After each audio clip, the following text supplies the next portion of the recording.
Let's see, we have some people on right now. We have James, the astrophotographer, on. Aaron Great. Thompson, yeah. Martin Eastburn, Mike Wiesner. I don't know if you know Mike, John. He's a great educator and outreach guy. Former jet Cool. fighter pilot. Huh. Huh. Cheryl Gibson's on. Says hello. Harold Locke. Uh, Harold wants to know if there's any update on tonight's star party. That's what we're going to talk about. Cool. Uh, let's see. Cheryl Gibson. She says, cloudy skies over me, a big sad face. Okay. Mick Whitaker says, good evening. Uh, we've got Jim Norwood on and Nate Doherty and Jim's astrophotography and Michael versus the world. I always like these handles. Okay. Well, you have a very nice forum going, Yeah. Scott. You're just Oh, oh yeah, smart about these it's things. fun. It's fun. They're great people. Cameron Gillis. I managed to snap a pic of V1405 Cassiopeia last night. I guess that's Oh, the new Nova. the new Nova. Yeah. So that's got everybody's attention right now. Great. Hmm.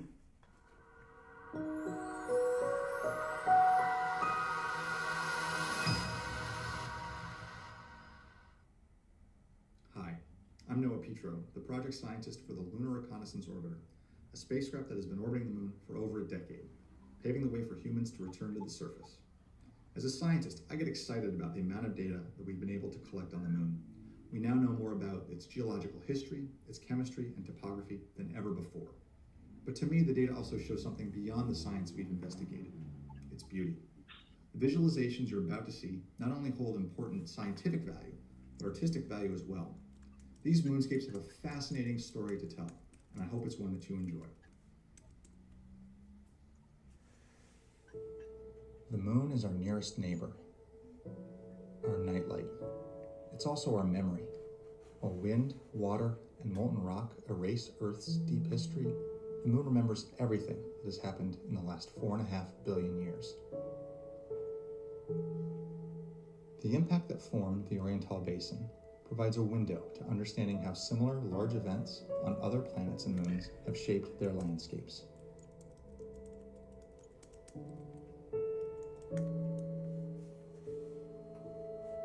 The discovery of water on the sunlit surface of Clavius crater not only unlocks new possibilities for future lunar exploration, but also our understanding of where the ingredients of life could exist in our vast universe.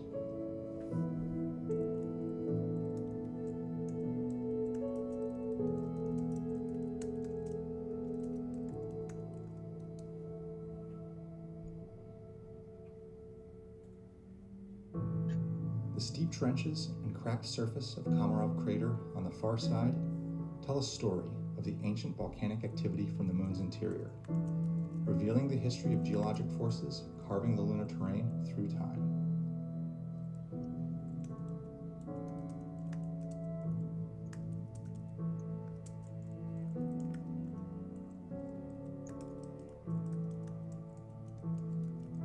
Traversing the landscape, we can see a beautiful tapestry of ridges, valleys, and mountains, best encapsulated by the view of Tycho crater.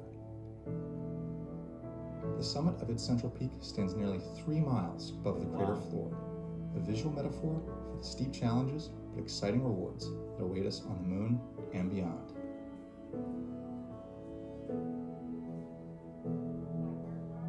And on the lunar horizon, the most consequential view of all: our home. To study the moon is to study ourselves, our past, our present, and our future. Each new discovery bringing us from darkness into light. The gravitational forces between the Earth and Moon make our very existence possible, creating one of the most special relationships throughout time and space.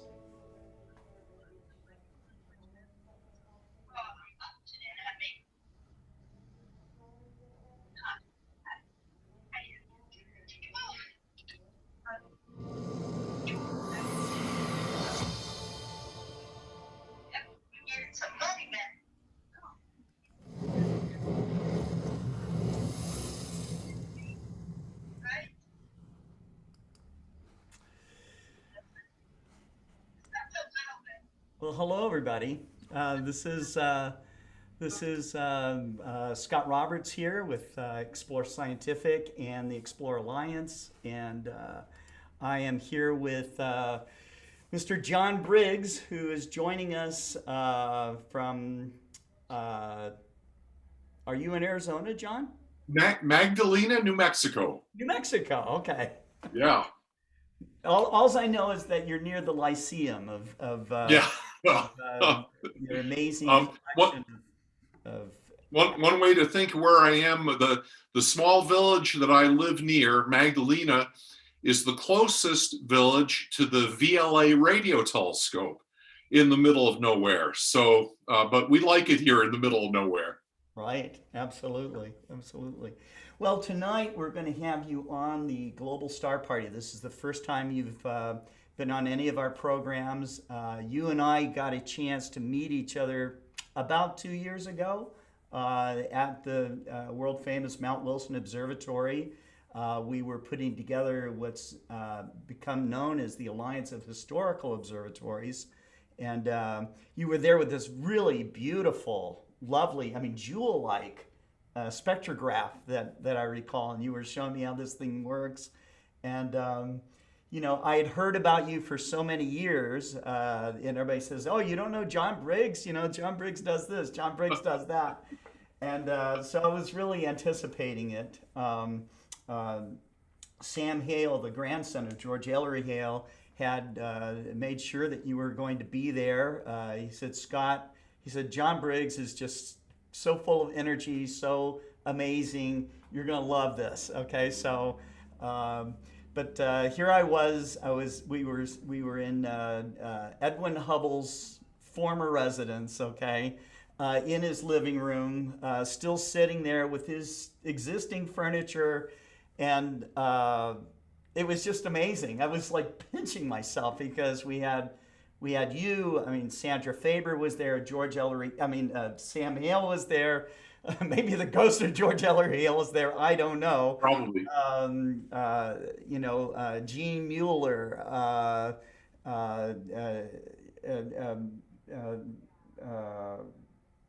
Jeff Hall from Lowell Observatory, several others, you know, the people that are part of this Alliance of Historical Observatories. Pretty soon you're going to start to see a live website from that. We were reviewing that as some of the people that were in that first meeting. You know, it was perfect to have you there, John, because of all of your experience at all of these historical observatories that you've been to. But and you're well known as someone that is into antique telescopes. You were president of the Antique Telescope Society. But if we go back further, you know, you and I were talking about your work at Mount Wilson back in the 80s. You worked at Yerkes Observatory. You did site survey analysis for a solar telescope at a place called Sunspot. But if we go back even further than that, as a kid, I read somewhere that you had attended a scientific symposium on variable stars, like when you were 9 years old. Is that right?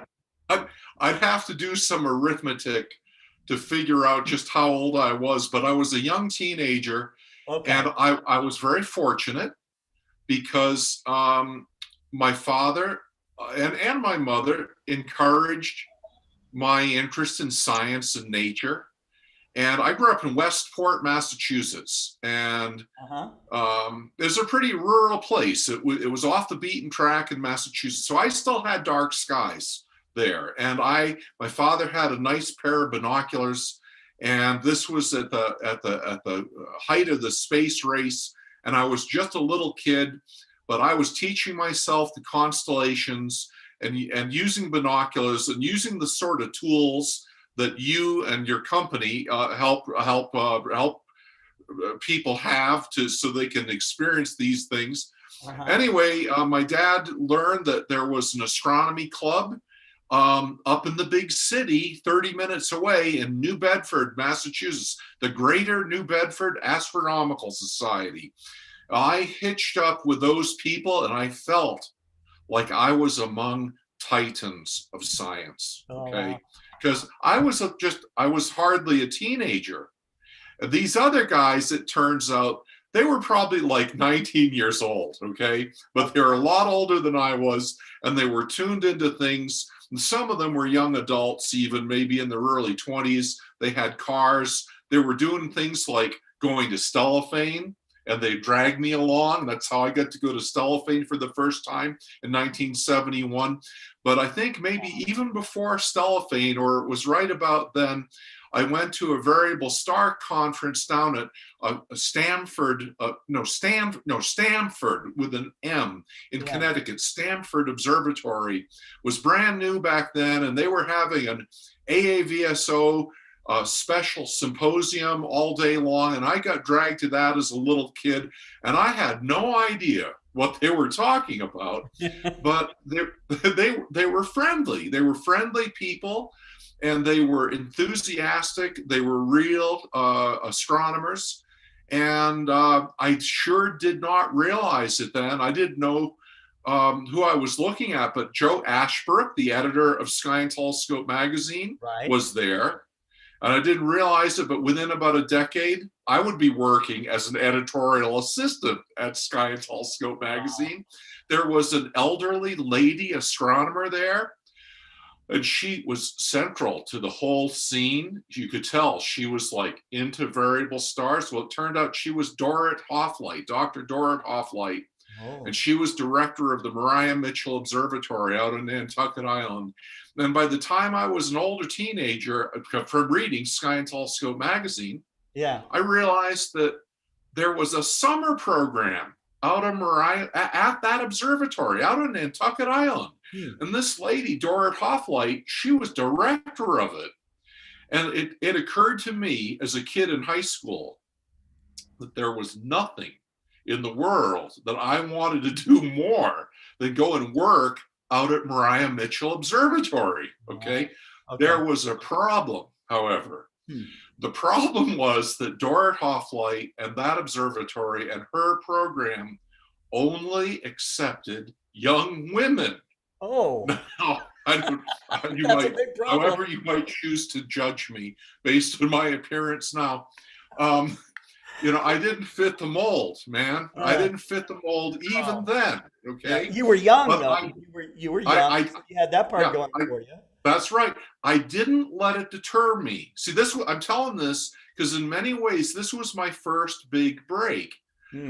I got myself out to Nantucket Island and introduced myself in person to this lady, Dorrit Hofflight. And she had been at that meeting in Connecticut. And I don't think she or I even remembered that we had met back then. I figured all that out afterwards. But anyway, to make a long story short, I convinced Dorrit Hofflight to let me attend her summer internship, even though I was a boy. And that changed the whole style of things at the famous little Maria Mitchell Observatory. And it was sort of, it was a paying job even, but it was wonderful. So, but it was the sort of experience that I sought out. I wasn't shy to like try to make friends and walk in and knock on doors. And it was symptomatic of maybe so much of the rest of my life, just trying to get involved at any observatory I could. And even if it meant quitting school for a while, because generally I had a love-hate relationship with school, but if I had a chance to work in an observatory for a while instead of go full-time to school, I loved it. So it took me a little longer than average to get a physics degree, and I didn't even go to graduate school. But by the time I had an undergraduate degree in physics, I'd worked a lot of different observatories as a technician or an observer. And man, it was on the basis of this building practical experience that had more to do with hands-on amateur astronomy sort of stuff. It's been on the basis of that experience that I was able to make my way in life. And I certainly have no regrets. you spoke about our time together at Mount Wilson. While I was there, we were surrounded by observatory directors, weren't we? It was amazing. Right. It was That's right. it was a small and very intimate gathering. But by other measures, there was nothing unusual about it because the gathering was merely of people who care a lot about the future of these historic observatories. That's right. Which shockingly are the future of many of these places is quite vulnerable now. And people are getting together to try to sort out the future of these fabulous places, some of which I had a chance to work at. And so I'm optimistic that thanks to things like Historic Observatory Alliance, some of these places are going to endure a while yet to continue and inspire us. But anyway, I babbled quite a long time, but I thought those are the kind of things your listeners today would find amusing. Right. Yeah. Absolutely. Absolutely. There's somebody here saying that they're alumni of the ATMOB. So that's Me too. Yeah, Amateur Telescope Makers of Boston. Yeah. And but that organization certainly was another thing that benefited me tremendously. Because I had to drive about 70 miles one way just to get up to go to those meetings. Wow. But I was always optimistic about how things being worthwhile, and I would attend meetings like that. I also became a real active member of the of Skyscrapers Incorporated, the group in Rhode Island that run Seagrave Memorial Observatory, a wonderful astronomy club. Mm-hmm. And so I drove, as soon as I could drive, I started going around to these meetings, but I found that I learned something really important almost every time I went to these kind of meetings. I mean, opportunities, things that I could act upon. Mm-hmm. That maybe would allow me to go somewhere or do something interesting and build one experience upon another. And that's, I operated that way and found that at least in perhaps one humble capacity or another, mm-hmm. I was able to engage and work at various observatories. I had to move around a lot. Yeah. But I liked moving around, and consequently got good practical experience. Yeah. Yeah. Well, you got a rich experience that not very many people have had, and therefore you're also someone that a lot of these observatories rely upon. You were just at Yerkes Observatory, I guess hired by the University of Chicago to go through. It is now back on its feet, but University of Chicago wanted to understand what was in the basement and in different corridors down through the halls of Yerkes Observatory before it was completely handed over. Did you find anything that you marveled at or that you I know that you love of antique telescope things, so. Well, yeah, there were, I kind of thought I knew what was at Yerkes Observatory, but I can explain for the sake of our fellow participants today that my various observatory hopping through the years led to my eventually going to work at Yerkes, and that was in late 1990, as I recall. And my title there was Observatory Engineer. And historically, the institution had a spot for an observatory engineer. And you want to know what the responsibility was historically was for somebody to take care of the power plant, basically to shovel the coal or something like that. Because, but once they get the job title on the books, it stays there as the decades go by. But by the time I came along in late 1990, nobody asked me to shovel coal anymore, thank goodness. No. I didn't have to worry about the heating plant. But I was able to pay attention to technical matters relating to the telescopes and also prepare experiments that were destined for Antarctica. That is really why they wanted me Went there. to Antarctica. Oh, yes. They not only went there, I could say I lived there. I was like, I was like Santa Claus of the South Pole. The South Pole. Maybe it was opposite, like on one extreme, one polarity, it's good. The other polarity, maybe it's evil. I don't know. But I'm getting ahead of myself with that one. But all these things connect together. But that's how I was at Yerkes starting. But when a couple decades passed, and I was no longer working at Yerkes or involved in Antarctica or anything. But when the university decided that they had to disengage from Yerkes Observatory, and I think that decision was made in 2018, lo and behold, my friends there invited me back to do the historical inventory of the instrumentation. Yeah. And partly because the Chicago Astronomy Department wanted to decide, well, what do we want to hold on to? I mean, what's important? What do we not want to lose? Yeah. And they knew that I already knew about a lot of the stuff, but it was very wonderful because it gave me a chance to be involved as the observatory was shutting down.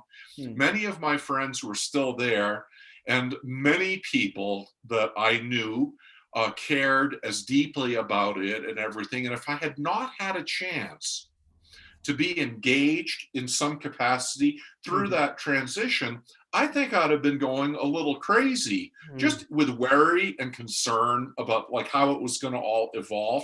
Sure. And the fortunate thing is I think it's evolving very nicely. That's the happy news. But in any case, so I did this inventory, and let me think. Among the things that I found there that I had not expected to find is the founding director of Yerkes Observatory, George Ellery Hale, was famous for his invention as a young man of the instrument called a spectroheliograph. Right. So it was a type of spectrograph that could take a monochromatic image of the sun, actually, technically in any color you want, but his earliest exposures were usually in the violet light of calcium, of the calcium emission, or hydrogen alpha light, but it was more likely to be in calcium violet in the old days because the photographic films were more sensitive to that color in the old days. But in any case, Hale's invention of this instrument was very important for his career. I mean, he invented it before Yerkes came into existence. Sure. He was just a kid in college, actually, at MIT when he came up with the idea.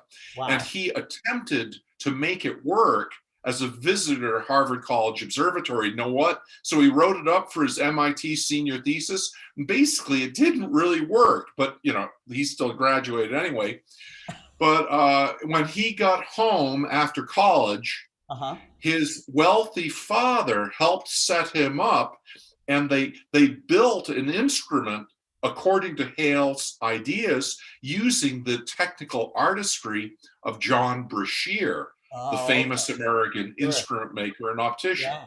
Well, the spectroheliograph worked, and Hale further was politically astute. He had a backyard observatory that would blow the minds of like anybody then and now. And when he and his father, his family, they paid for it. I mean, it was dedicated in 1891, okay? Yeah. The kid was right out of college, but his backyard observatory in 1891 had a 12-inch refractor with a Briggs lens, mounting by Warner and Swasey, a dome by Warner and Swasey, and a beautiful masonry edifice, Kenwood Astrophysical Observatory, and he had this like custom spectrograph. Well, it worked, And that attracted attention of Yep. astronomers from around the world. When he had a dedication ceremony, he had very famous astronomers come and speak, and the thing was written up in the Chicago newspaper and in astronomical publications of the era. So that was his political astuteness. The guy, he wasn't shy to let the light shine on him a little bit, and one thing led to another. But so much of this had to do with the spectrograph itself, but very sadly, even though I started at Yerkes in 1990, I started looking around. Were there surviving parts of that spectrograph? Yeah. I never knew about anything. When I went back and did the inventory in an instrumentation room at the observatory in a cabinet, something had materialized in the cabinet since I had been an engineer there. And it was nothing more than a fragment of Hale's famous instrument. But I had long since lost all hope that any trace of the instrument would survive there. Things like this tended to get cannibalized by research astronomers as the decades went by. Well, it turned so probably the biggest single surprise was finding basically a part of the plate camera from Hale's spectroheliograph surviving at Yerkes. Only a small fragment of it. I could show a picture, if we, in another time.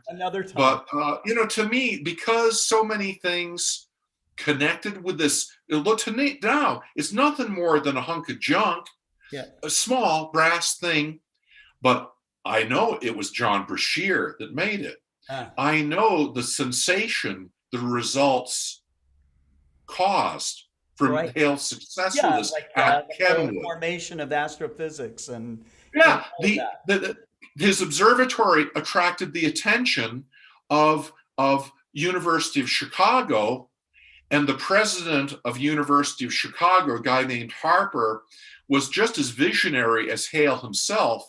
So the combination of young Harper and young Hale led to practically the victimization of Charles T. Yerkes, raising the money to pay for Yerkes Observatory.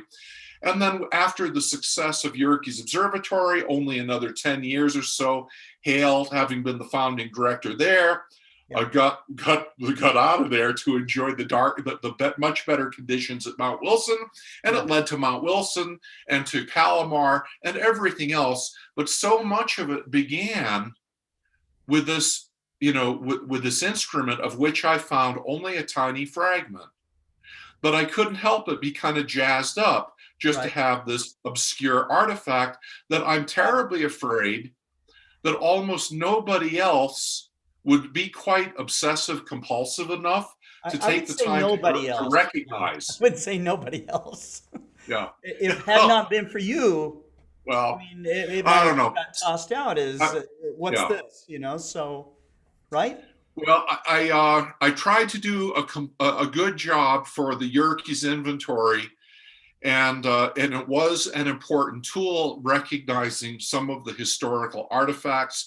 And as you well know, and probably many of our listeners know, that very fortunately an organization called Yerkes Future Foundation is now owner of Yerkes Observatory, and they are working very, very hard on all manner of refurbishment there for the long-term future of the place. And I think it's a very fortunate development for the wonderful place. Yeah, that's awesome. John, I think we're out of time here. You're going to be back on here in just a few hours with the 38th Global Star Party. Our topic is actually a source of inspiration is the 1840 astrophotograph of the moon by John William Draper. So it's gonna, it's a real privilege to hear you today. I can tell that I could probably fill a whole series of shows just on all of your adventures, and we will I'll have you on again because the audience is, I'm sure, very hanging on your every word here. So, Well, it's very much my privilege, my pleasure to share, and so I very much look forward to it. And thanks for the opportunity. And I certainly don't mind talking, so I'll be back with you this evening. yep, it'll be very cool. Okay. All right. Well, thank you very much, John. You guys in the audience, thank you for all your comments and stuff. Susie Girton, by the way, says hello to you. Okay.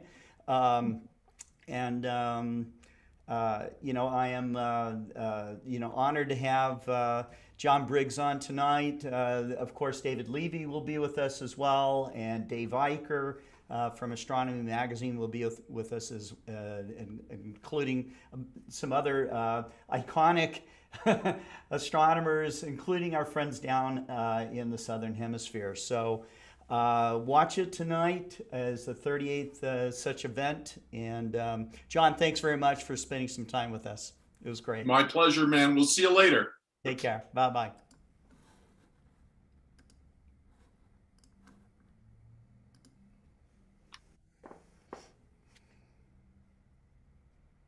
Hi, I'm Kent Marsh with Explore Scientific.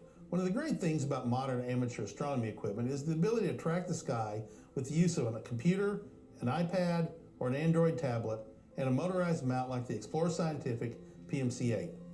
But what if you're just starting out or have a mount that is manually controlled?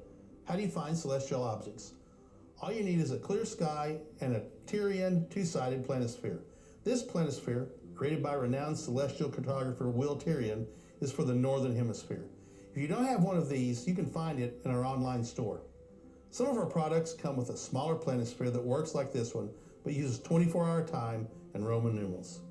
Honestly, I prefer this one because it's easier to read and contains tons of information. This planisphere is for anyone in the Northern Hemisphere up to 60 degrees latitude north. A planisphere works by aligning the month, day, and time to show what's in the night sky at any time of the night throughout the year. One side shows the northern half of the sky, while the other side shows the southern half of the sky. Now let's line up the date and time.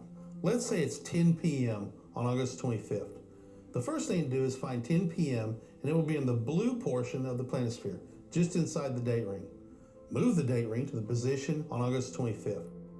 Line up the August 25th mark to 10 p.m. You're done. Easy. You now have a map that shows what the night sky looks like in the Northern Hemisphere at 10 p.m. on August 25th. The cool thing about this Tyrian two-sided planisphere is that once the time and date are lined up on one side, it's also lined up on the other. Now we have to orient ourselves to make the map reflect what's in the sky. The North Star, which is named Polaris, is almost exactly due north and should be the brightest thing you can see in that area of the sky. Once you found Polaris, you're facing north. Hold the planisphere with the northern side facing towards yourself and position Polaris inside the metal ring so it shines through. Super easy. If you're facing south, simply hold the planisphere level with your eyes to get your bearings. With the map correctly oriented, you should be able to find your way around the night sky. I'm Kent Martz. Keep watching our channel for more how-to videos from Explore Scientific.